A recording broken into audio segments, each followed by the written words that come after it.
Dua orang sahabat karya Ali Akbar Nafis. Seperti sudah dijanjikan, dua orang lelaki bertemu di jembatan beton dekat simpang 3 depan kantor pos. Yang satu kekar dan yang lain kurus. Keduanya sama mendekatkan arloji ke mata, seolah hendak tahu apa mereka tiba tepat waktu. Ketika itu malam belum lama tiba. Hujan yang turun sedari itu sore tinggal renyai. Malam menjadi kian gelap dan lebih dingin hawanya. Salah seorang mengenakan mantel hujan, yang lain bermantel plastik transparan. Kerah mantelnya sama ditinggikan sampai menutup telinga. Kepala si keker ditutupi oleh baret abu-abu, si kurs oleh topi mantel, sedangkan tangannya sama membenam jauh ke dalam saku celana. Mereka berjalan ke arah timur dengan setengah membungkuk, mengelakkan dingin dan tiupan angin malam. Tak seorang pun yang berbicara. Nyala lampu jalan yang bergoyang-goyang ditiup angin itu redup cahayanya, dibendung oleh kabut yang biasa turun di kota pegunungan itu. Jalan itu lengang seperti kota ditinggalkan penduduk karena ada ancaman bencana. Hanya bayangan kedua orang yang terangguk-angguk itu saja yang kelihatan. Ketika mereka sampai di suatu simpang, si kekar bertanya tanpa menoleh, "Kemana kita?" "Terserah kau," jawab si kurs gersang. Lalu yang kekar membelok ke kiri, seperti itik jalan sekandang. Si kurs juga membelok. Sekarang jalan yang mereka tempuh mendaki, tapi mereka tidak melambat langkah, sehingga mereka seperti tambah terbungkuk-bungkuk dan kepalanya sama terangguk pada setiap kaki dilangkahkan. Jalan itu lebih gelap oleh keribunan pohon-pohon di kiri kanannya, dan kaki mereka sering terpelosok ke lubang di jalan aspal yang telah lama tak diperbaiki. Keduanya dengan pikiran masing-masing, hanya derapan sepatu yang solnya sudah lembab yang meningkahi nyanyian hewan malam. "Gila, dia berani. Sekali aku pukul pasti kelenger," kata si kekar dalam hatinya. Orang bertubuh besar kekar bangga dengan otot, tapi tidak punya otak, dan kalau kaya sombong tidak punya perasaan, kata si kurs dalam hatinya juga. Mengapa dia berani? Apa dia punya ilmu? Ilmu apa? Ilmu. Kalau orang Indonesia punya ilmu tidak akan bisa Belanda lama-lama menjajah negeri ini. Tapi dia ini punya ilmu apa? Kata si kekar lagi pada dirinya. Homo homini lupus, kata Hobbes, itu benar, tapi tidak selamanya, kata si kurus. Karena orang kecil punya otak harus cerdik. Sejarah mengatakannya begitu, kata si kurus masih dalam hati. Aku pecah kepalanya sampai otaknya berderai. Biar bangkainya tahu jangan coba-coba melawan aku, kata si kekar pula. Kini mereka melalui jalan yang datar. Sesudah membelok ke kanan lagi, langkah mereka seperti tertegun ketika mulai melalui jalan yang datar itu. Napasnya sama menghembus panjang bagai mau melepaskan hangahan payah. Lalu mereka melintasi jalan lebar yang bersimpang. Tiba-tiba sebuah jeep militer datang dari arah kanan. Si kekar buru-buru menepi, tapi si kurus tidak peduli. Dia tidak menghindar. Kamu mau mati, hah?" bentak pengendara jeep itu dengan iringan sumpah serapah. Si kurus berdiri sambil menatap ke arah jeep yang lewat. Tidak lebih setengah meter darinya, katanya dalam hati. Sama saja watak kalian, tidak beretika, tidak bermoral. Rumah-rumah di kedua pinggir jalan itu sudah jarang letaknya. Listrik belum sampai ke sana. Hanya cahaya lampu minyak mengintip dari celah dinding anyaman bambu. Rumah-rumah itu sunyi dan hitam, sesunyi dan sehitam alam hingga ke puncak bukit. Sedangkan bukit itu terpampang bagai mau merahapi alam kecil di bawahnya. Tepat di atas perbatasan alam yang pekat itu,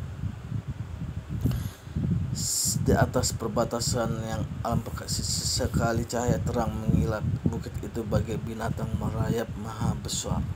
Dalam kisah prasejarah mengerikan nampaknya. Tiba-tiba pintu rumah di pinggir kiri jalan terbuka. Cahaya lampu minyak melompat keluar, masuk ke gelap malam. Kepala seorang perempuan menjulur. Dia memandang lama kepada kedua laki-laki itu.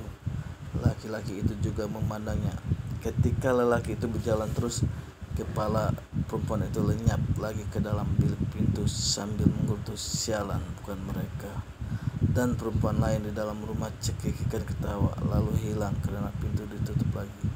Cahaya lampu yang menjilat malam itu pun lenyap bersama renyah, tidak turun lagi. "Kurang ajar, berani bilang aku sialan. Kalau aku mau perempuan bukan kesini, aku tahu," kata si kekar masih dalam hatinya.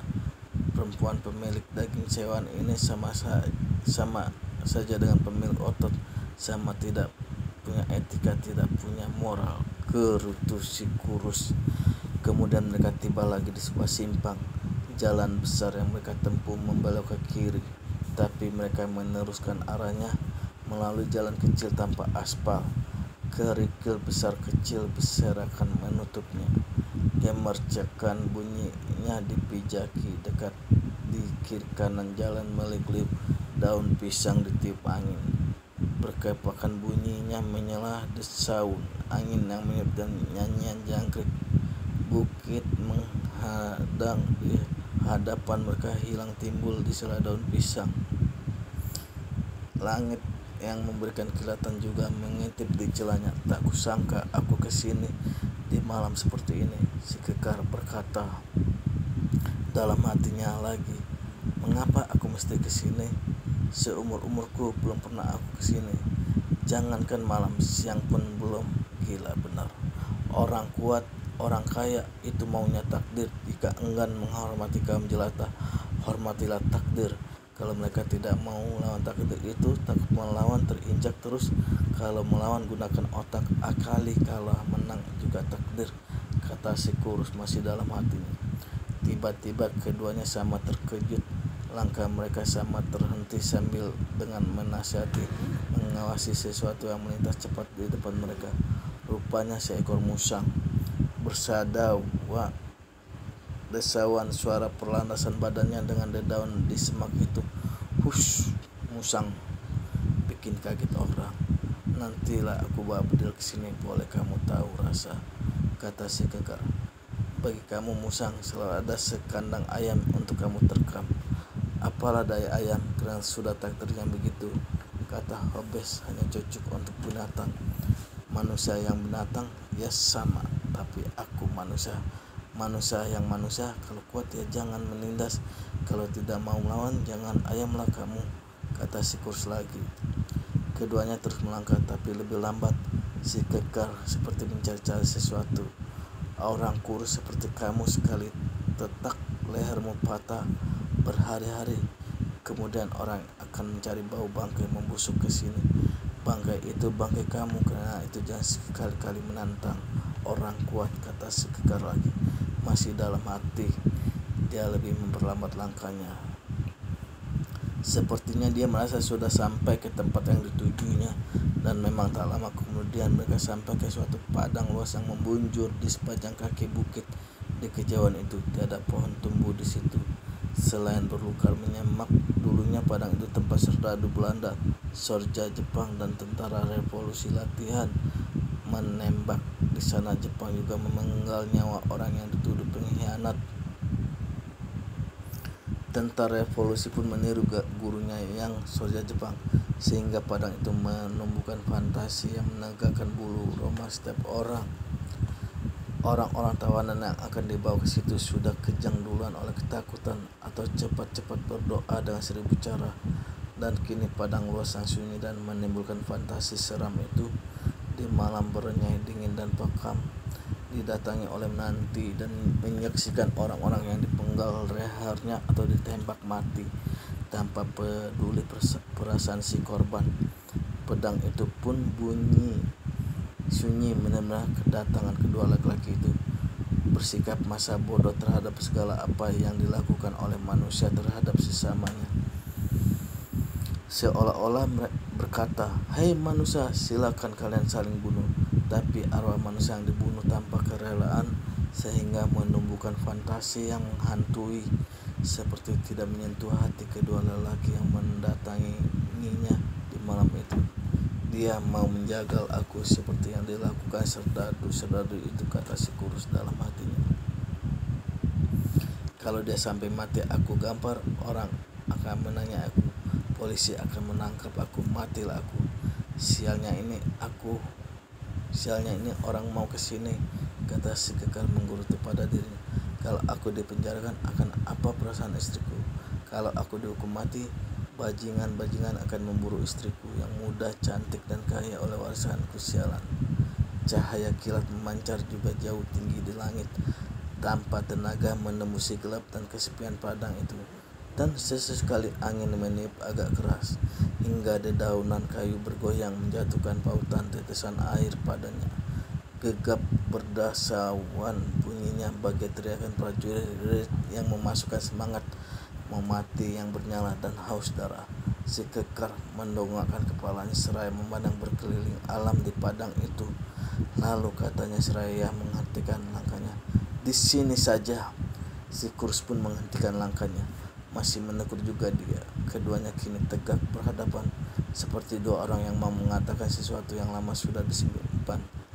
Mestinya dia ini tidak perlu aku bawa ke sini. Aku cari saja preman, suruh ajar dia. Habis perkara, kata si kekar. Sialnya aku lancang mulut menganjaknya berduel malam ini. Cahaya kilat memancar lagi jauh di balik bukit seberang ngarai yang lebar itu, redup seperti tak bertenaga. Lalu kata si kekar dengan suara redup seperti kilat itu, tak pernah selama ini aku mengangankan datang kemari bersamamu, apalagi malam begini. Nyatanya kita kemari juga. Kau tahu mengapa? Si kurus mengangkat kepalanya seraya memandang ke arah kepala si kekar. Lalu katanya dengan suara yang gersang, maumu kan? Tapi dalam hatinya dia berkata, kau tahu kau kekar dan kuat, kau jadi berani membawa aku ke sini. Tapi aku punya harga diri. Sekali aku kecut seumur hidup, kau dilecehkan. Keduanya terdiam ketika angin bertiup rada kencang. Bercoraklah lagi dedaunan menggugurkan tetesan sisa air yang bergantung padanya. Kita telah bersahabat sejak SMP. Berapa lama itu? Kau ingat? Lebih 20 tahun. Si kekal memulai bicara sebagai awal pembicaraan yang panjang dengan mengingatkan segala apa yang telah diberikannya kepada si kurus. Selama mereka bersahabat kental, nadanya membanggakan kelebihannya dan melecehkan si kurus dengan kalimat sindiran. Sekali-kali kau kenalkan Nita padaku, katamu, temanmu, aku naksir dia, aku lamar dia pada orang tuanya, lalu kami kawin. Sejak itu kau berubah. Mana aku tahu Nita pacarmu, kata si kekar. Kalau kapal suka berubah arah kemana angin kencang bertiup, lebih baik tidak menumpangnya. Tapi ini bukan soal Nita, ini soal harga diri yang selalu kau lecehkan, kata si kurus masih dalam hatinya. Kau kira aku cemburu kalau Nita kemudian dekat padamu? Tidak, aku tidak cemburu karena aku tahu siapa aku, siapa Nita, siapa kau, kata si kekar. Kemudian dengan nada yang tegar dia melanjutkan, kalau kau mau ambil dia, ambil, tinggalkan kota ini. Aku tidak suka dilecehkan. Dia mencoba meneliti wajah si kurus, namun gelap malam menghalangi penglihatannya. Cahaya kilat tak membantu karena terlalu jauh di langit sebelah barat. Angin masih sebentar-sebentar mengoyangi dedaunan di ujung ranting. Kau tidak peduli kapalmu rindu pada teluk yang dalam, ombak yang tenang. Itulah macam manusianya. Kamu seperti raja-raja dahulu kala. Semua yang berada di bawah kuasamu kamu pikir dapat diperjualbelikan. Siapa mau dan tahan perlakukan seperti begitu terus, kata si kurus dalam hatinya juga. Sekarang kita berada di sini, di padang yang luas ini, di malam sehabis hujan turun, di mana kilat masih bersambungan namun dalam hati kecilku aku menyesali kehadiran kita di sini. Aku merasa konyol, tapi kalau tidak dengan cara begini menyelesaikan persoalan kita, hilanglah harga diriku, kata si kekar dengan gaya orang partai yang mencoba menumbuhkan kesan kagum yang diharapkannya. Tapi si kurus masih tidak menanggapi. Dia masih bersikap seperti tadi, berdiri tanpa peduli. Betul-betul sudah pekat hatimu menantang aku secara jantan. kata si kekar. Si kurus tak menyaut, tapi kepalanya tak menegur lagi. Tegaknya seperti menantang. Sekali lagi aku tanya, apa hatimu sudah berkat? Kau kira apa? Kata si kurus seraya menyurutkan sebelah kakinya selangkah. Si kekar membuka mantel hujannya tenang-tenang, disangkutkannya pada ranting berlukar. Beberapa langkah dari tempatnya sambil melangkah di gulungnya lengan panjang kemejanya, selesai yang kiri lalu yang kanan juga dengan tenang. Tapi ketika dilihatnya si kurus masih terpaku pada tempatnya berdiri, dia berkata lagi, mengapa tak kau buka mantelmu? Kau menyesal? Apa pedulimu? Baik, kata si kekar sambil menyelesaikan menggulung lengan kemejanya. Kemudian dia kepalkan tinjunya sambil menyurutkan langkah selangkah, siap untuk berkelahi. Tiba-tiba dia lihat sesuatu yang berkilat di tangan si kurus. Apa itu? Tanyanya. Pisau, jawab si kurus tegas. Oh, kau berpisau? Itu curang namanya, kata si kekar seraya menyurutkan kakinya selangkah lagi. Tak ada, jawab si kurus. Kalau kau main curang, buat apa kejantanan? Aku tidak mau berduel dengan orang curang, kata si kekar. Kanciang kau, carut si kurus untuk menghina. Si kekar kehilangan nyali. Kalau aku tahu kau bawa pisau. Dan angin bertiup lagi, dedaunan berdesauan pula kini seperti bersorak girang atas kemenangan orang kecil atas keangkuhan orang besar. Lama kemudian si kekar berkata lagi, tapi dengan suara yang kendor. Aku orang terdidik, terpandang pada mata masyarakat. Aku tidak mau mati terbunuh oleh sahabat karibku sendiri. Tak aku sangka kau mau membunuhku. Mestinya aku ludahi wajahmu, tapi apa gunanya menghina orang yang kalah, kata si kurus dalam hati. Seketika ada pikiran yang mengganggunya, bagaimana kalau si kekar jadi pemenang? Pasti seperti pemenang pada perang saudara. Maksudku hanya ingin menyelesaikan persoalan antara kita, bukan untuk berbunuh-bunuhan. Karena kita sahabat karib, kata si kekar dengan suara lirih. Si kurus membalikkan badannya lalu melangkah ke arah mereka datang tadi, tidak tergesa-gesa juga tidak pelan. Tunggu aku, seru si kekar. Karena si kurus terus menjauh, dia mengikuti dengan langkah panjang-panjang. Jangan salah mengerti, sebenarnya aku tidak hendak berkelahi, apalagi dengan kau, katanya setelah dekat. Si kurus tidak menjawab, dia terus berjalan tanpa melambatkan langkah. Si kekar terus juga bicara tentang penyesalannya itu, mengajak si kurus ke tempat yang sepi itu. Kemudian katanya, aku minta maaf sebesar maafmu. Kau mau bukan? Karena si kurus terus tidak berkata, dipegangnya tangan si kurus. Tapi si kurus merengutkan tangannya dari pegangan itu. Terpengaruh berdiri si kekar beberapa saat. Angin malam terasa bertiup lagi.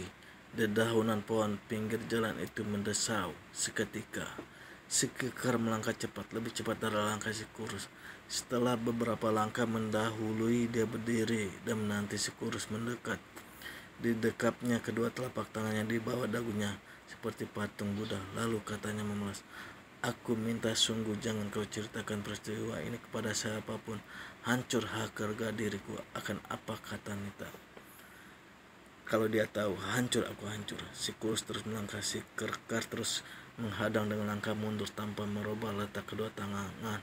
Si kekar berkata lagi, apapun yang kau minta akan aku beri, asal kau tidak ceritakan kepada siapapun. Habis aku hancur harga diriku. Katakan apa yang kau mau. Kalau kau mau Nita, ambillah, aku ikhlas. Tiba-tiba dia berhenti. Dia ingat mantelnya tergantung pada ranting berlukar. Tergesa-gesa dia kembali untuk mengambilnya. Tergesa-gesa pula dia menggunakan mantel serta mengancingkannya, sedangkan matanya terus juga memandang si kurus yang kian menjauh dan kian hilang dalam gelap malam.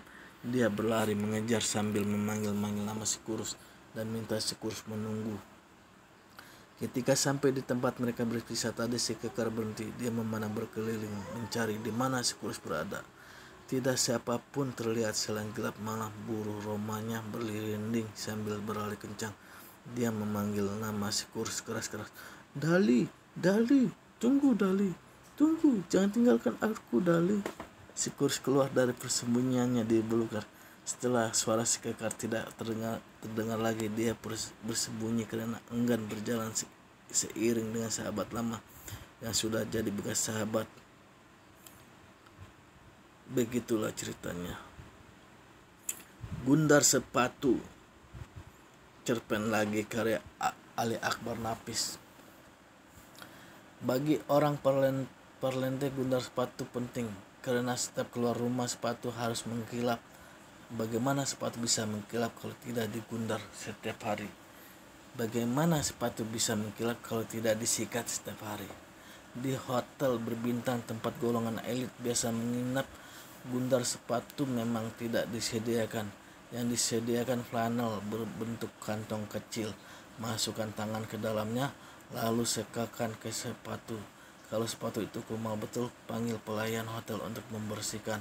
Tapi mana ada orang elit masuk kantor dengan sepatu berlumpur.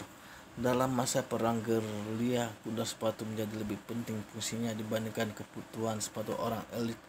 Banyak pejabat dan pejuang menyimpan gundar sepatu di kantong atau di ranselnya, meski kemana-mana mereka memakai. Sekian dulu dari saya. Oke, terima kasih telah mendengarkannya.